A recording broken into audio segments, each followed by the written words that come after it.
Spork was neither a spoon nor fork, but a bit of both. One day after the billionth time he was asked, "What are you, anyway?" and the zillionth time he was passed over when the table was being set, Spork sighed and thought it must be easier to be a single thing, and he decided he'd try to pick just one thing to be. He tried to be just a fork, but he was too round. He tried to be just a spoon, but he was too pointy. Nothing seemed to work until one morning a messy thing arrived. This messy thing had obviously never heard of cutlery customs or table manners. No, this messy thing smeared and spilled and flung and clumped and dripped without a care. And that's how Spork finally and happily found his way to the table. Just a bit round, just a bit pointy, just right. When approaching teacher development, are teachers treated like a fork, or a spoon, or a spork? It may be difficult to identify when the role of the teacher stops and the role of the learner begins. Interestingly, relatively little research has been conducted on the topic of teacher learning. The majority of the data available is derived from case studies. Based on these limitations, the authors of How People Learn make the assumption that what is known about learning in general and with our students also applies to teachers. We do know teachers access a variety of learning opportunities throughout their careers. This ultimately begins during pre-service education programs. Although variation between programs exist, most contain similar elements, such as subject matter preparation, foundational courses such as sociology and psychology, methods or how-to classes, and sequences of field experiences.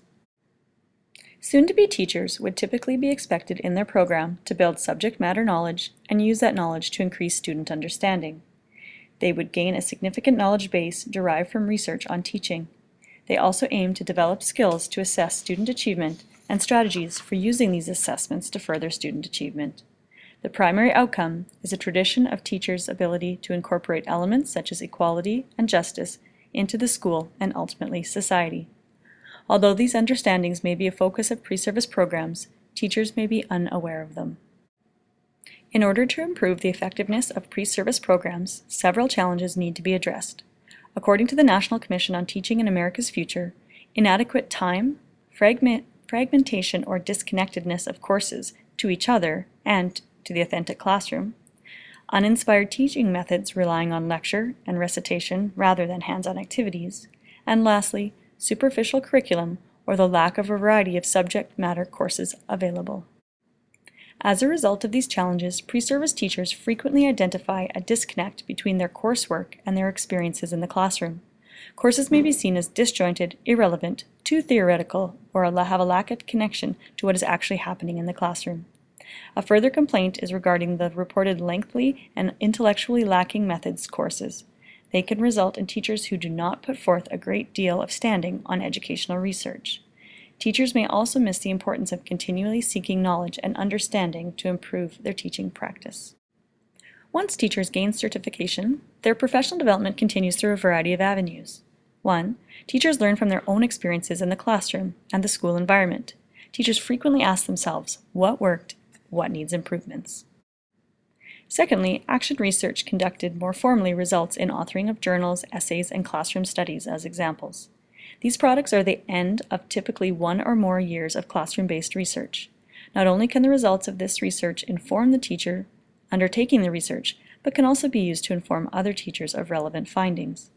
Action research builds teacher confidence by allowing teachers to recognize their own abilities to add knowledge regarding teaching. This form of professional development also addresses the need for individualized learning. Teachers can research questions or challenges that are appropriate for their current understandings. The largest barriers to effective action research are time and resources. Teacher-to-teacher learning is common in the profession. Formal learning may take the place in the form of a mentor teacher guiding an inexperienced teacher. Informal learning involves the impromptu conversations that happen around areas of the school, such as hallways, staff rooms, or break time at teacher workshops. Inexperienced teachers may also learn through the feedback of principals or supervisors during evaluations or reviews. Professional development opportunities are increasingly being led by teachers for other teachers. Teachers may hold an area of interest or expertise that is needed by other staff in their school. Professional development opportunities are also often provided by teachers to other teachers outside of their own building through workshops or seminars. Teachers receive professional development opportunities from other consultants and teacher educators at school, through degree programs and teacher enhancement projects. Teachers may extend their learning through graduate programs. Teachers bring in their learning from outside the classroom. This learning may develop through their roles as parents, coaches, or other youth-related work. Considering these possible avenues, teachers, like students, require quality learning opportunities defined here under 4 types of environments. Learner-centered. These environments ideally build on the learner's strengths, interests, and needs. Although we aim for this in classrooms, professional development for teachers rarely incorporates this focus. Typically, a one-size-fits-all workshop or lecture is attended by all staff regardless of the background or skills each teacher currently possesses. Some project-based learning has been undertaken whereby teachers can enter into different stages of participation. Teachers may participate in workshops, as a member of committees, facilitators, or advocates for the project. The role of the teacher is fluid and can be adjusted as needed. Teachers could also form interest groups around a shared interest topic. Online learning has greatly expanded this opportunity to network other teachers in many geographical areas. Knowledge-centered. In a knowledge-centered environment, teachers would be focusing on pedagogical content knowledge. Several difficulties often interfere with this ideal, such as being presented with knowledge that is not supported by research and generic pedagogy rather than the integration of pedagogy into the various content areas. For example, teachers wanting to improve on their mathematics instruction should be experiencing a deepening of their understanding of math and mathematics learning during the professional development. Simply teaching them about cooperative learning isn't necessarily going to lead to more effective math instruction. Having teachers shift their thinking regarding their own discipline has proven challenging. Even after considerable learning around topics such as constructivism and collaborative groupings, research shows that many teachers maintain their previous fundamental beliefs about their teaching or the purpose of their discipline. For example, a focus on big ideas to develop deep understanding of physics versus providing an overview of all physics concepts. Teacher vulnerability is also a significant roadblock to changes in knowledge-centered learning. Teachers are often resistant to taking risks and admitting that they don't have all the answers. Teachers need to become comfortable with the shift from sage on the stage to guide on the side, and be comfortable becoming a learner themselves. Technology is one way to increase access to outside expertise to help teachers feel less pressure to be experts at everything. Assessment-centered. Assessment-centered environments allow the learner to try new learning and receive feedback.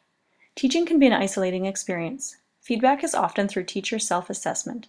On occasion, teachers are able to be observed by their colleagues to receive peer feedback, a strategy implemented frequently with students. Without a feedback loop, potential errors cannot be identified or corrected. Although teachers may share student work and ask for feedback from other teachers, this often results in the focus being on what the student did or did not do, rather than probing questions about the delivery and interactions present in the classroom.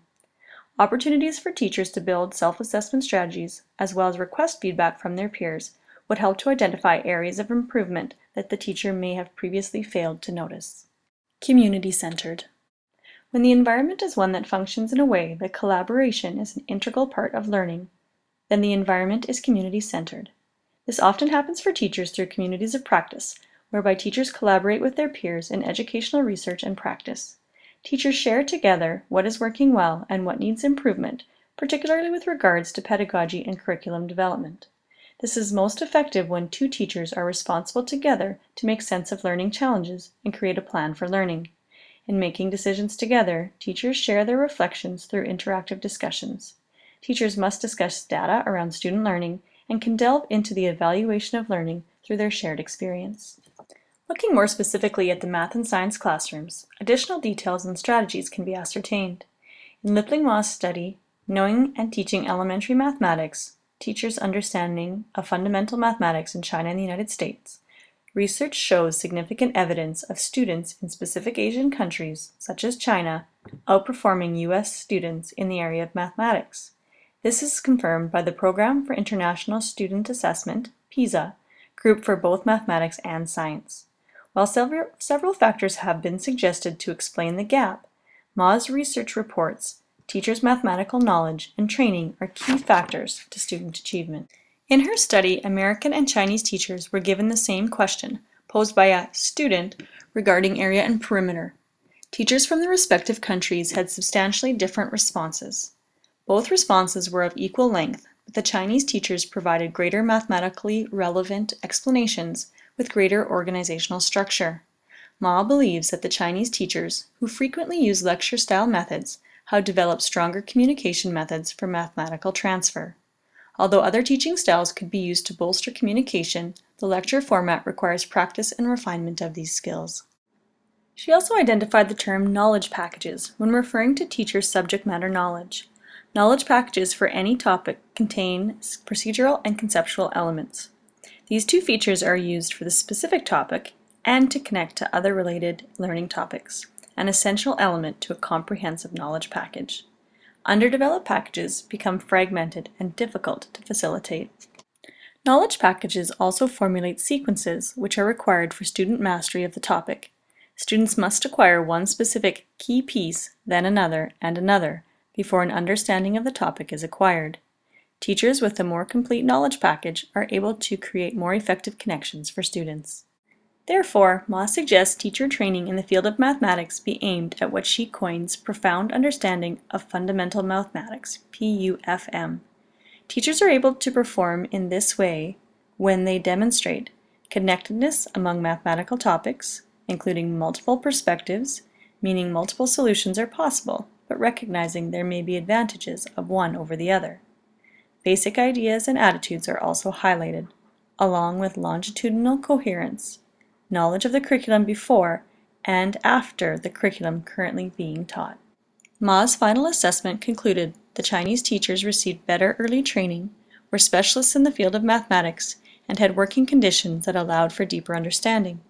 This was achieved through dedicated time in their teaching day to study their teaching materials, collaborate with other teachers, and reflect on their practice. She suggests that the U.S. education system should consider implementing some of these strategies used by the Chinese teachers. In conclusion, we look to the work of John Hattie, who reviewed and synthesized hundreds of studies to determine the elements of greatest impact on student learning. After converting all of his data into coefficients of influence, one factor rose to the top as the single greatest effect impacting student achievement: their teacher. When further analyzing the impacts a teacher can have on student achievement, professional development ranked 4th out of 10. This demonstrates the importance of teacher commitment to lifelong learning and a commitment to effective methods of professional development. As we can see, sometimes teachers are forks, teaching students using methods and strategies acquired from a wide variety of sources.